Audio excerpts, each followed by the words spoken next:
수원 삼성이 오늘은 드디어 변성환 감독 체제에서 리그 첫 패를 기록을 했습니다. 이랜드에게 2대0 패배를 당했는데 이 기록이 재밌는 점이 어떤 거냐면 수원이 변성환 감독 체제에서 마지막으로 패배를 한 게 언제였냐? 5월 25일 이랜드전이 마지막이었어요. 요 경기가 염기훈 감독 체제에서의 마지막 경기였고요. 그 다음 부산전부터는 변성환 감독이었거든요. 그리고 변성환 감독이 팀을 맡은 이후로는 6월 2일부터 오늘 8월 25일까지 83일간 패배가 없었습니다. 그런데 이제 83일 만에 오늘 패배를 기록을 하게 됐고요. 그래서 이제 뭐 이번 시즌에 이랜드가 수원을 맞아서 3연승을 기록을 했습니다. 3월 10일, 5월 25일, 그리고 오늘 경기까지 염기훈 감독 체제에서도 2번 다 이겼고 변성환 감독 체제에서도 오늘 승리를 거두면서 이번 시즌 이랜드는 수원 삼성에게 아주 강하다는 모습을 확실하게 보여줬는데, 일단 오늘 경기 보면 그 변성환 감독이 최근 들어서 안양을 만날 때도 그랬고 전남을 만날 때도 그랬고 오늘 이제 이랜드를 만날 때도 그랬고 지금 연속적으로 1등, 2등, 3등을 계속 만난 거잖아요. 근데 이 1등, 2등, 3등 팀들을 만날 때 다소 역습을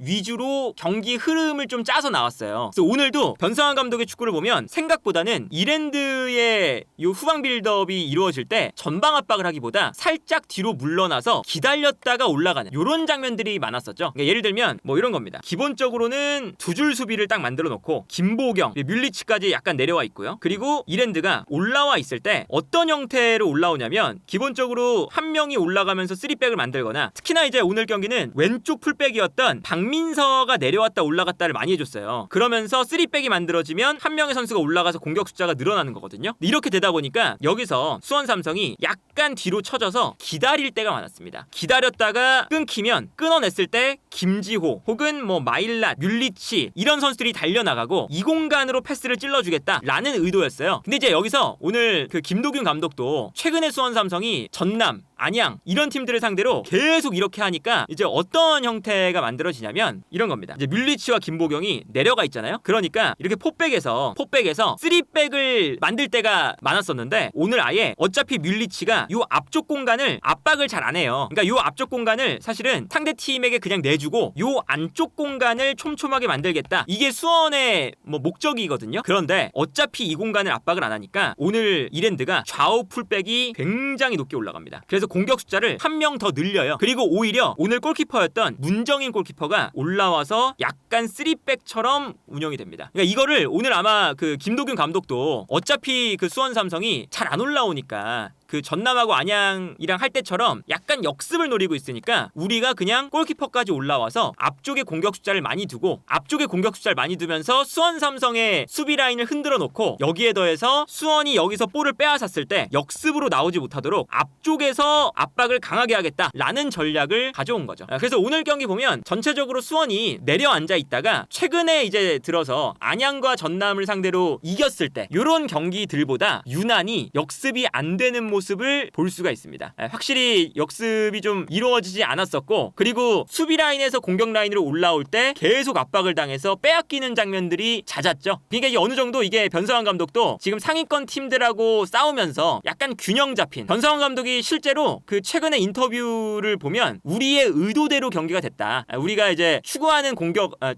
좀 공격적인 성향의 축구보다는 약간은 내려앉아서 역습을 했는데 그게 잘 통했다. 약간 이런 식으로 인터뷰를 할 때가 많았었거든요. 근데 요런 게 이제 아무래도 김도균 감독이 수원 삼성을 분석을 일단은 잘하고 나오지 않았냐. 그래서 이제 오늘 경기도 보면 뭐 이런 거죠. 이 장면 보시면 수원이 이제 그 수비 라인을 만들 때 확실하게 그냥 뒤로 약간은 물러나면서 요 안쪽에서 공간을 단단하게 만들고 이랜드가 여기서 이제 볼을 주고받아도 그렇게까지 앞쪽으로 올라가서 압박을 안 합니다. 그러니까 이제 이랜드가 후방에 너무 많은 선수가 하나, 둘, 세 명 필드 플레이어가 위치하면 그렇게 효율적이지가 않으니까 아예 골키퍼가 올라오고요. 미드필더가 앞쪽으로 올라가 버려요. 그러면서 이제 오히려 앞쪽 공간에 공격 숫자를 많이 두면서 압박을 하겠다라는 거죠. 그러다 보니까 이제 이런 장면이 나오게 되는 겁니다. 수원 삼성이 다가가지 않을 때 오히려 골키퍼가 올라와서 중앙 수비수 사이에 이렇게 위치하는 걸 볼 수가 있고, 이렇게 골키퍼가 올라와 버리니까 왼쪽에 있었던 풀백이 높게 올라가고, 그리고 수비형 미드필더도 내려오지 않고 아예 올라가 버리는. 그래서 오늘 이 김도균 감독이 수원 삼성이 약간 조금 이제 적당한 위치에서 기다리고 있다는 요 형태를 그래도 잘 연구해 나오지 않았냐. 그리고 이제 수원이 좋아하는 건 이런 거죠.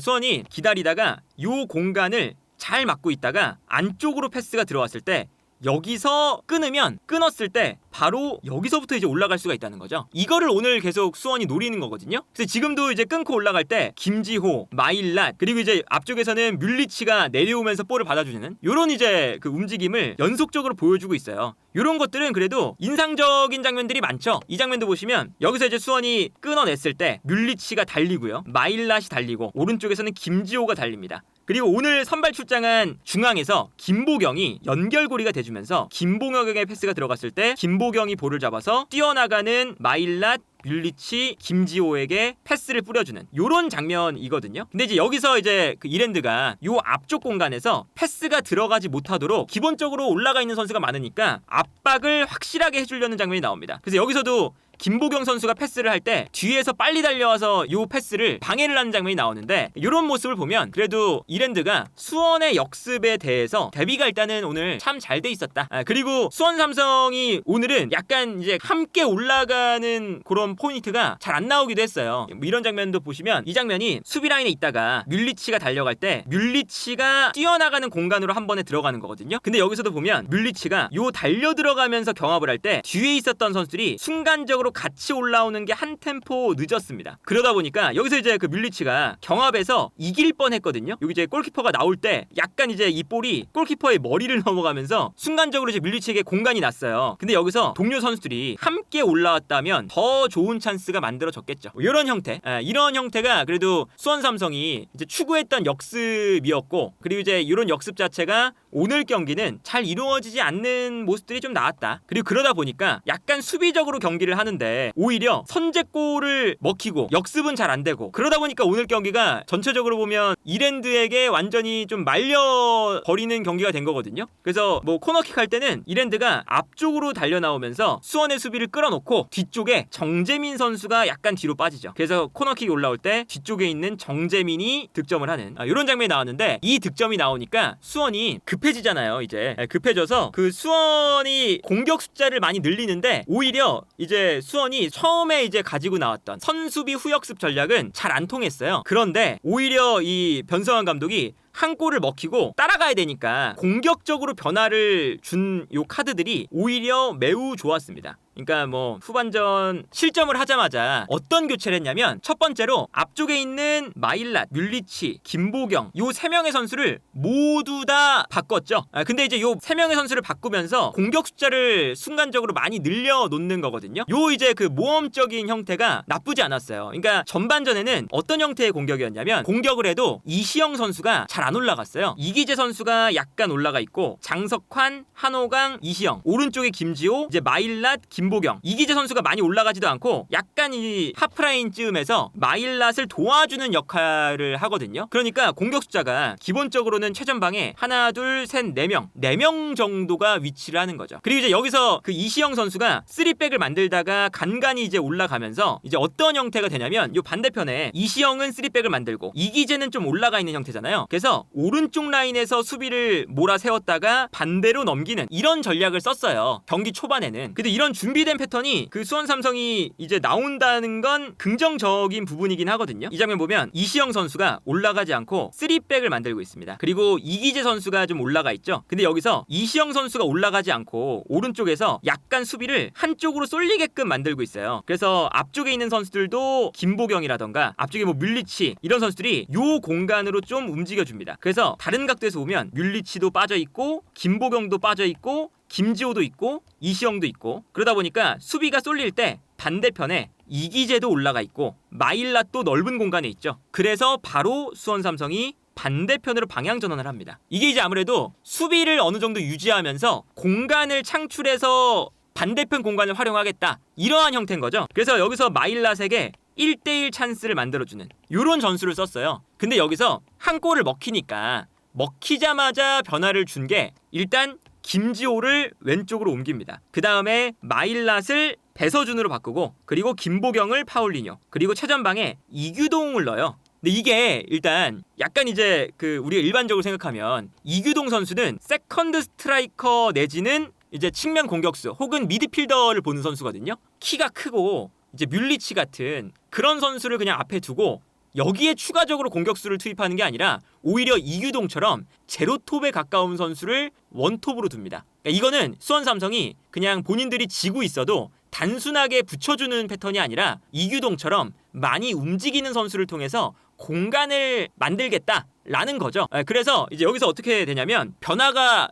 이루어지자마자 이시영 선수가 3백을 만들지 않고 올라가기 시작합니다. 이게 이제 어떤 변화였냐면 김지호 선수가 측면을 넓게 쓸 수 있는 자원이니까 왼쪽에 두고요. 이시영 선수가 올라올 때 배서준 선수는 가운데로 들어옵니다. 그러면서 배서준, 파울리뉴, 이시영 그리고 왼쪽에는 김지호 이렇게 공격이 5명의 선수로 유지가 돼요. 그리고 여기에 더해서 이재욱 선수도 한 칸 올라갈 때가 많아요. 그럼 6명의 공격 숫자가 되죠. 그리고 이기재가 약간 오버래핑을 하지만 많이 올라가지 않으면서 균형을 좀 맞춰줍니다. 이렇게 되니까 일단은 수원 삼성이 이제는 공격을 해야 되니까 6칸으로 공격의 방향을 나눠서 요 이제 형태가 되는 거거든요. 이렇게 되니까 사실 이랜드도 수원 삼성이 이렇게 변화를 가져가자마자 급격하게 수비가 흔들리는 모습이 나왔어요. 그리고 여기서 이제 이랜드가 득점을 한 다음에는 수비적인 형태를 갖출 거잖아요. 그럼 여기서의 이제 플레이가 요 사이사이 공간에 애초에 선수들이 많기도 하지만 이재호까지 좀 올라가서 많기도 하지만 이 선수들이 되게 유기적입니다. 예를 들면 이규동이 내려오면서 수비를 끌고 내려올 때 파울리뉴가 들어간다거나 배서준이 내려오면서 수비를 끌어낼 때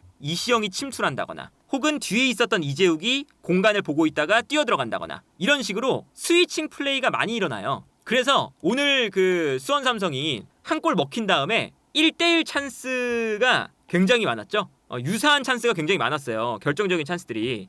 이 장면을 보면 수원이 공격을 할 때 왼쪽에 김지호 그리고 중앙에 이규동 그리고 파울리뉴 오른쪽에 배서준 가운데로 들어오고 있고 이시영이 올라오고 있죠. 아까 말씀드린 요 5명의 공격 숫자인 건데 여기서 이규동이 살짝 내려옵니다. 제로톱이기 때문에 살짝 내려오면서 수비를 한 명 끌어내요. 그러면 그 순간 파울리뉴가 뒤쪽에 있다가 공간으로 뛰는 거죠. 그러면 이규동이 여기서 볼을 잡아서 뛰어가는 파울리뉴에게 내주는 이런 장면인데 일단은 이 장면이 왜 나오게 되냐? 일단 선수가 이규동이 내려오고 파울리뉴가 올라가는 이런 것도 기본적으로는 좋지만 1명, 2명, 3명, 4명 반대편에서 달려들어오는 이시영까지 공격의 방향이 5군데이기 때문에 이랜드가 모든 선수를 붙잡기가 되게 힘들어요. 그러니까 결과적으로는 한 명 한 명을 지금 마크하고 있는 상황인데 이 1대1 상황에서 한 선수만 놓쳐도 1대1이 열린다는 거죠. 그래서 여기서도 이규동이 볼을 잡아서 파울리뉴에게 줄 때 파울리뉴의 움직임을 순간적으로 놓치니까 바로 파울리뉴에게 결정적인 찬스가 납니다.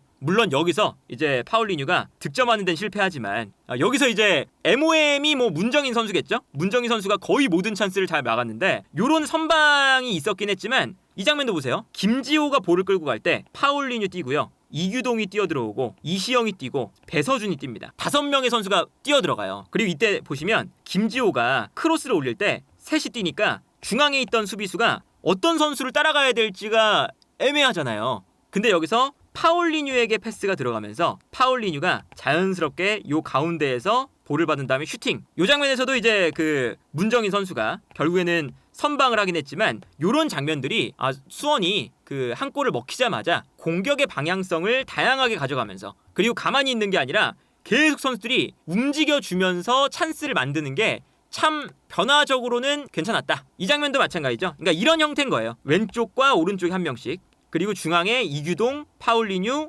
배서준 여기에 이제 한 명의 선수까지 또 올라가는 거죠. 굉장히 많은 선수가 올라가서 공격의 방향을 여러 방향으로 만들어주는 이런 형태였는데 이것도 잠깐 이 수원 삼성이 변화를 주니까 이랜드가 흔들리다가 김도균 감독이 요거에 대응을 또 합니다. 어떤 대응을 하는 거냐면 이시영 선수가 올라오니까 5명의 선수가 되는 거잖아요. 공격 자원이. 그러다 보니까 왼쪽 측면 공격수 자리에 있었던 몬타뇨가 내려와요. 내려오면서 5백을 만들어버립니다. 수비를 할 때. 그래서 이제 몬타뇨가 공격 자리에 있는 게 아니라 내려와서 측면 공간을 막아버리니까 더 이상 수원에게 수적으로 밀리지 않고 사실은 측면 공격수가 내려오기 전에는 4명이 5명을 막아야 되는 상황인 거잖아요. 단순하게 수적으로만 계산을 해봐도. 근데 여기서 측면 공격수를 아예 내려버려서 5명의 수비 숫자가 되니까 수원 삼성의 공격을 비교적 잘 막아내기 시작하죠. 그래서 뭐 후반전에 보면 이랜드가 어느 시점에 보면요 왼쪽에 있었던 몬타뇨가 내려와서 5백을 만들고 있어요. 그러니까 수원이 아무리 공격 숫자가 좀 늘어나도 5명 정도의 공격 숫자가 됐을 때는 이랜드를 무너뜨리기가 좀 힘든 이런 수비 전형으로 전환이 된 거죠. 그래서 이제 중간에 김도균 감독이 변성환 감독의 이러한 전술적인 그런 변화에 적응을 해서 수비적인 면도 잘 가져가더라. 그리고 이제 여기에 더해서 뭐 몬타뇨를 기본적으로 이 선수가 키가 큰데 키가 크고 이제 피지컬이 좋은데 최전방에서도 뛸 수 있고 측면에서 뛸 수가 있거든요. 근데 여기서 아주 그 김도균 감독이 선택을 잘한 게 이 몬타뇨를 중앙이 아니라 왼쪽에 둬요. 왼쪽. 그래서 이제 그 이랜드가 이제 공격 숫자가 몇 명 없잖아요. 그래서 뻥 롱킥을 하는데 한호강과 장석환, 특히나 한호강과 이 싸움을 하는 것보다 이시영과 제공권 싸움하는 게 더 확률이 높겠죠. 그래서 몬타뇨를 왼쪽에 배치해서 이 공간으로 그냥 뻥 찹니다. 오히려 이제 수원 삼성이 공격 숫자가 많기 때문에 이랜드가 여기서 만들어가면서 주고받으면서 풀어내기는 괜히 실수가 나오면 실점할 수도 있잖아요. 그러니까 아예 몬타뇨를 약간 측면으로 빼서 이 공간으로 롱킥을 넣어주는 거. 요것도 사실은 김도균 감독이 그 전술적인 마지막에 이런 선택들이 수원 삼성을 무너뜨리는데 아주 큰 일조를 했다. 그리고 이제 그 이랜드와 수원 삼성이 희망적인 이유는 오늘 이랜드가 이기면서 순위가 바뀌었거든요. 3등이 이랜드, 4등이 수원 삼성이에요. 그런데 오늘 안양도 비겼습니다. 그러면서 안양이 이겼으면 이제 수원 삼성 입장에서는 승점 차이가 많이 벌어지는 건데 다행히 안양이 승점 1점밖에 못 땄어요. 물론 이제 안양은 한 경기를 덜 하긴 했지만 근데 최근에 보면 안양과 전남 이 두 팀이 한눈에 봐도 최근 5경기가 좋지 않죠? 성적이 좋지 않아요. 그러다 보니까 이랜드나 수원 삼성 요 3, 4위권에 있는 팀들도 앞쪽에 있는 1, 2위권 팀들을 충분히 따라갈 수 있는 지금 흐름이기 때문에